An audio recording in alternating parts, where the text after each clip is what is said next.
I was a government clerk making $525 a month. I weighed 200 pounds. I smoked 2 packs of cigarettes a day. I had never set a goal in my life. I didn't have a college degree and no money in the bank. I was newly married with a new baby at home, and I didn't expect much from life. Until one day in 1972, on the radio in the next room to mine, I heard a voice that changed everything.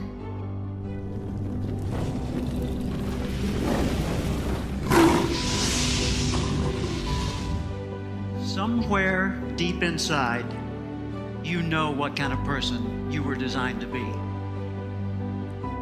If you want to produce great acorns, think like an oak, not like an acorn.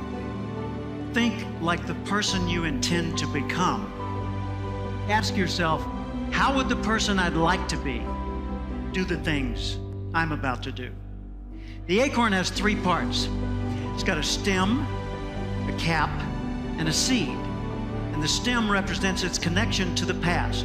All the acorns, all the oaks that have ever existed in its line before are encoded in that transfer through that stem, the legacy into this acorn.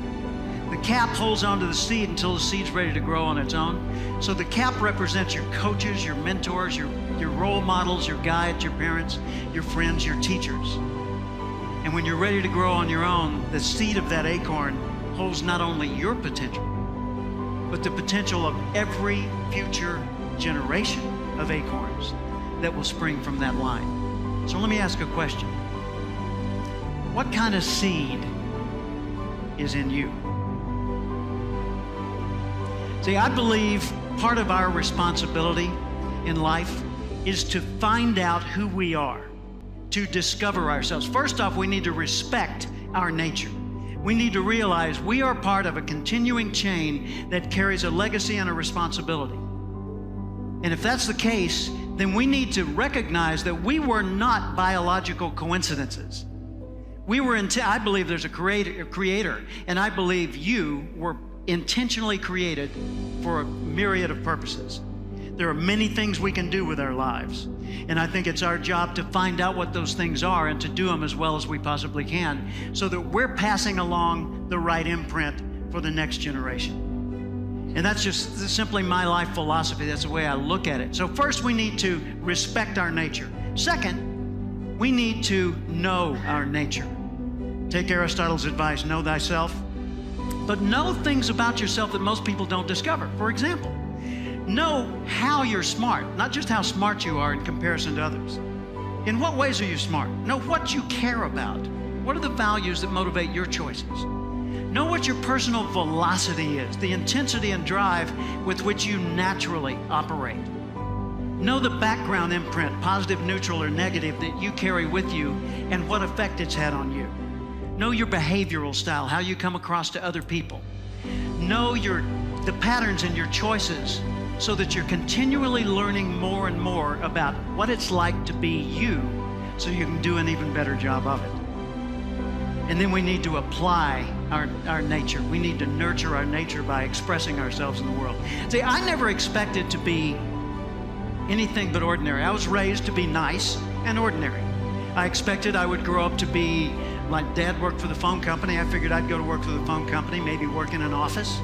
I figured I'd live, I'd work till 65. I'd have 1.34 kids. I'd retire at 65, and then I'd die at the statistical average age for my gene pool. That's what I expected. Until one day in 1972, on the radio in the next room to mine, I heard a voice that changed everything. I was working for the Little Rock Housing Authority, Little Rock, Arkansas, Urban Renewal Agency. I was a government clerk making $525 a month. I weighed 200 pounds.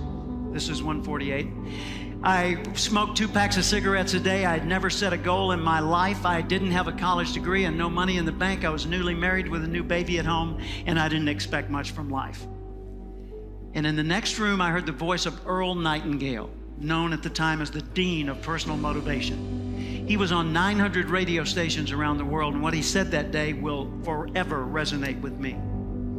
He said, if you will spend 1 extra hour each day studying your chosen field, you'll be a national expert in that field in 5 years or less. That hit me like a tornado. It rearranged everything in my life. I started doing the math. An hour extra a day, so let's say 5 days a week, 50 weeks a year, that's 1,250 hours over 5 years. If I spent, me, just ordinary me, 1,250 hours studying one subject, wow, yeah, I could actually be a national expert. What do I want to be an expert at? Well, it's not urban renewal. And then it occurred to me a few weeks later, I want to do what the guy on the radio's doing, but I had no idea what that was.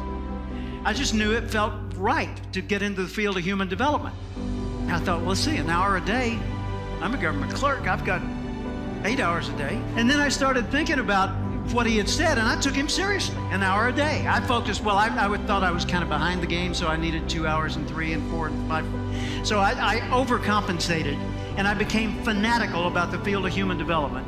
And in that 5-year period, I went from being a government clerk with very little aspiration to being a full-time speaker and trainer. In 2 years, that was 1972. In 1974, I started buying Earl Nightingale's training materials and selling them to businesses. By 1984, his company was selling my training materials worldwide. They sold $3.5 million worth of one of my first audio albums in the first 2 years it was out. I was blown away. His formula works, and I've seen it work for hundreds and even thousands of people in the many, many years since that time that I've been sharing that message. Think about that. If you were to focus if you were to focus half an hour of study on one field of endeavor for 5 consecutive years, you'd not only transform you'd transform the world around you. And we collectively would transform the world as we know it today. You and I were born with the gift to make this a better place. Even if we didn't improve, we could make the world better right now. We could encourage people, compliment people. We could solve problems. We could pick up trash. We could fix things. We could bring new ideas. But as you grow, you become a bigger source for the rest of life to express itself through you. You were put here for a reason. It's contained in that acorn. So nurture your nature. Figure out, first off, I am valuable. Accept that. I want to know who I am, and I want to know how I operate and how can I understand me better. And then I want to nurture that nature. I want to apply myself in the world and put myself to work in such ways that the rest of the world says, well, that's cool. If he or she can do it, I could probably do it. I wonder how they did it. And then we start spreading that, and the ripple goes worldwide. So ask yourself every day, how would the person I'd like to be do the things?